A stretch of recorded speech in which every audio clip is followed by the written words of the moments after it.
Jumpa lagi di channel Juazi Indonesia. Kali ini kita berada di program Juazi Talk, ngobrol-ngobrol santai seperti biasanya, tidak membahas tutorial, namun akan menyampaikan informasi yang berkaitan dengan bisnis. Nah, kita sedang mengalami masa-masa sulit menghadapi pandemi COVID-19, walaupun sudah setahun lebih, namun tetap saja masih terasa efeknya secara tidak langsung ke semua sendi kehidupan. Salah satunya di produksi strobo. Banyak informasi dan juga memang saya perhatikan itu ada perang harga di beberapa seller. Nah, sebenarnya hal tersebut terjadi itu tidak asal, mesti ada penyebabnya, mesti ada pemicunya. Nah, salah satunya ya karena pandemi ini daya beli rendah dan banyak orang yang sulit untuk mencari penghasilan tambahan atau bahkan di PHK. Itu kan berdampak secara tidak langsung ke peminat strobo. Peminat strobo ini kan kebanyakan bis-bis ataupun truk ataupun travel yang di pandemi ini banyak peraturannya, banyak ya kerumitan-kerumitan yang terjadi sehingga mereka kekurangan income, sehingga strobo juga tidak begitu laku dibandingkan sebelum pandemi. Nah, selain itu tuh sebenarnya alasan tersebut itu tidak alasan tunggal, jadi ada beberapa alasan lain. Salah satunya karena banyak seller itu merupakan seller kecil, sehingga mereka tidak memproduksi sendiri dan hanya mengambil di beberapa produsen besar. Nah, jika produsen ini menurunkan harga, mereka kan otomatis mau tidak mau juga harus menurunkan harga, karena tidak mungkin produk yang sama, speknya sama, dijual dengan harga yang lebih tinggi dari produsennya. Walaupun itu bisa terjadi, tapi sangat-sangat kecil. Nah, selanjutnya adalah karena tidak pede dengan produknya. Jika produknya itu hanya sama, jadi perbedaannya hanya sedikit, misalnya hanya boxnya yang berbeda, ataupun hanya beberapa hal yang tidak fatal, tidak begitu penting yang berbeda, sehingga pembeli itu juga akan mikir kenapa kok produk yang sama harganya lebih tinggi. Jadi itu tidak bisa menjadikan alasan pembeli untuk memilih produk yang lebih mahal. Kemudian selanjutnya adalah karena ikut-ikutan kecemplung dalam arus yang sama. Teman-temannya menurunkan harga, berarti ikutan pembeli kan kalau yang pertama diincar kalau di masa-masa sulit kan otomatis harganya murah, terjangkau. Nah, mereka ada di market itu. Nah, kenapa kok Juazi tidak ikut berpartisipasi dalam perang harga?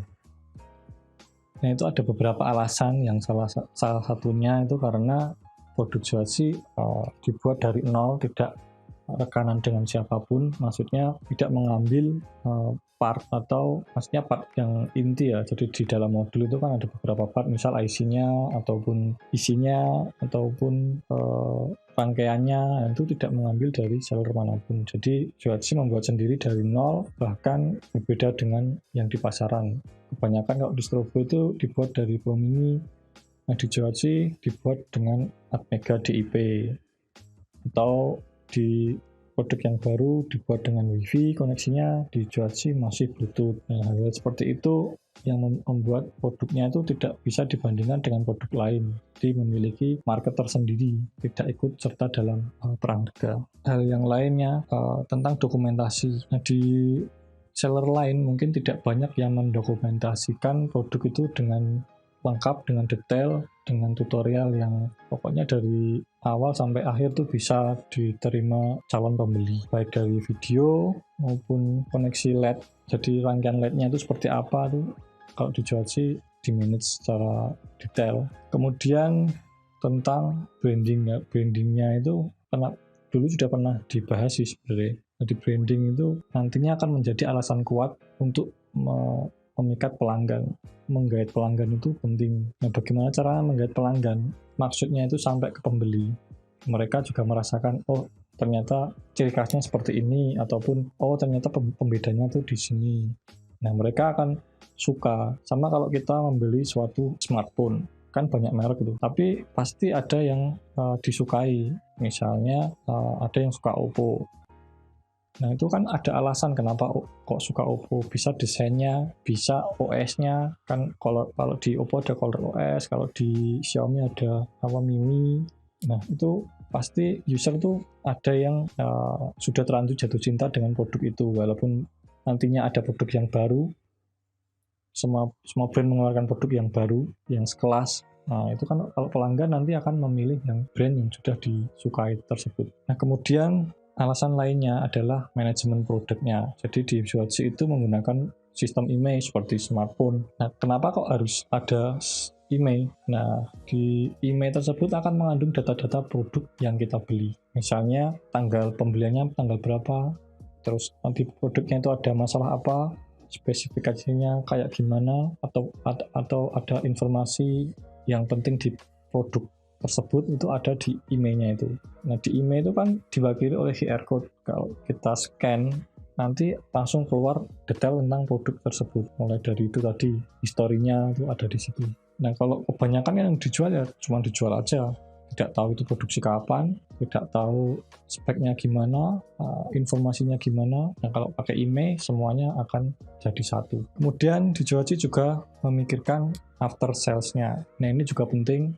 Kenapa kok harganya mahal? Itu karena ada anggaran tersendiri untuk memikirkan after sales. Kebanyakan kan ditulisi tidak bergaransi. Ya walaupun ini juga tidak bergaransi, tapi secara moral kita juga punya tanggung jawab di produk yang dijual. Misalnya sampai sana tapi dicoba nggak bisa. Walaupun di sebelum pengiriman kami pasti melakukan hicek ulang. Nah mungkin karena pengiriman atau karena beda spesifikasi power supply itu kan bisa menyebabkan hal-hal yang tidak diinginkan. Nah, untuk menjembatani kasus kayak gitu, itu bisa diretur, bisa diservis, bisa juga ditukar produk. Nah, itu kan memerlukan biaya ongkos kirim. Nah, kadang kan kalau kasusnya itu dinilai ini bisa 50-50 ya, kami mengirimkan produk baru menggunakan biaya sendiri dan usernya mengirimkan biaya balik menukarkan produk juga biaya dia sendiri. Nah, biaya yang dikeluarkan ini kan harus dihitung juga. Kalau harganya mepet kan tidak bisa mencukupi atau mengganti biaya yang keluar tersebut. Maka mereka memilih untuk tidak ada retur, tidak ada komplain dan semacamnya. Nah, hal-hal yang bisa menurunkan harga tapi tidak ikut dalam perang harga itu sebenarnya ada beberapa hal. Di antaranya yang sudah dibahas tadi, ada produk baru.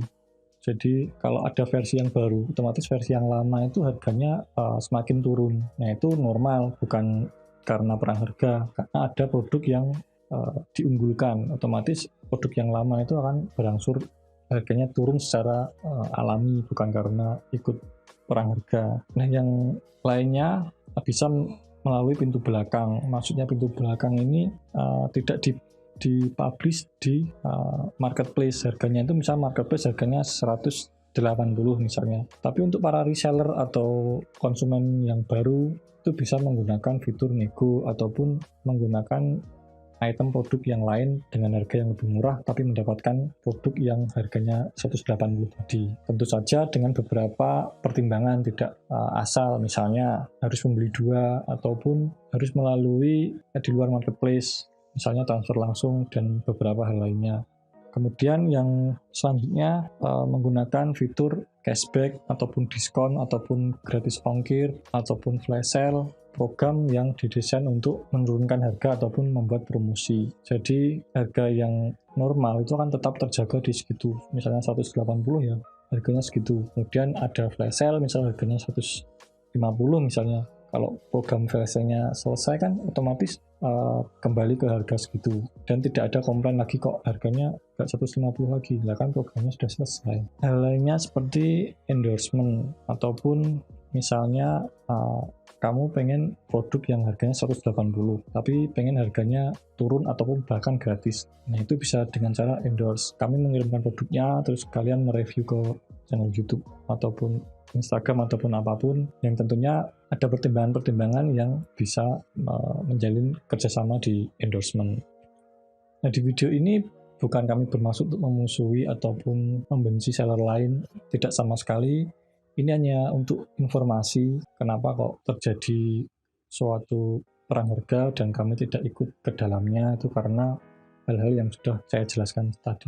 Sebenarnya juga marketnya berbeda. Beberapa kali ada yang menanyakan, ada strobo yang harganya segini nggak bang? Nah itu kan sebenarnya yang ditanyakan bukan market kami, otomatis justru kami itu memberi banyak seller peluang. Kalau harga kami tinggi itu malah justru berdampak baik pada seller-seller lain.